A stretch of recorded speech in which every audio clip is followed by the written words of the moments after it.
Madame, Monsieur, bonjour et bienvenue dans le JT de ce jeudi 13 avril. Nous nous intéresserons aujourd'hui au Pacte du Treil, aux nouvelles zones de revitalisation rurale et pour finir au compte annuel sur INPI.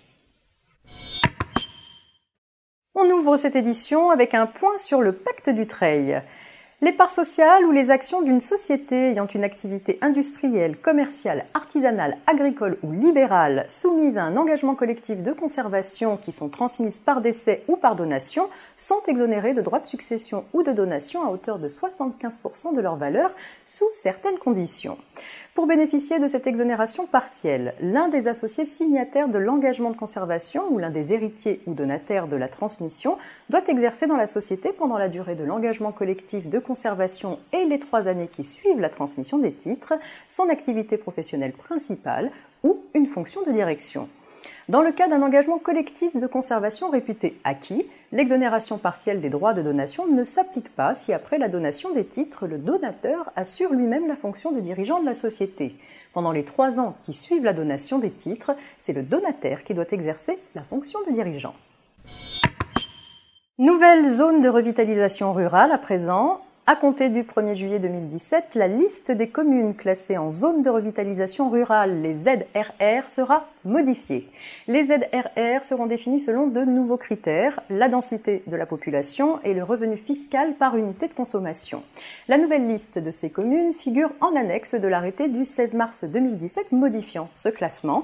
À cet effet, l'arrêté précise que les communes de montagne qui sortiront de la liste du classement en zone de revitalisation rurale au 1er juillet 2017, mais qui continueront à bénéficier des effets du dispositif pendant une période transitoire de 3 ans, figurent également dans l'annexe. Ce classement en ZRR sera à l'avenir révisé tous les 6 ans. L'Observatoire des territoires du Commissariat général à l'égalité des territoires met à disposition ce nouveau classement sur son site internet et son application de cartographie interactive. Rappelons que les entreprises établies dans des communes situées en ZRR peuvent bénéficier, sous condition, d'exonération d'impôts sur les bénéfices, d'impôts locaux et de cotisations sociales patronales. Et on termine ce JT avec les comptes annuels sur INPI. L'Institut national de la propriété industrielle, l'INPI, met gratuitement à la disposition des utilisateurs les données provenant du registre du commerce et des sociétés. Les comptes annuels déposés au greffe des tribunaux compétents depuis le 1er janvier 2017 sont en effet désormais accessibles gratuitement à tous les réutilisateurs qui souhaitent exploiter les données qu'ils contiennent.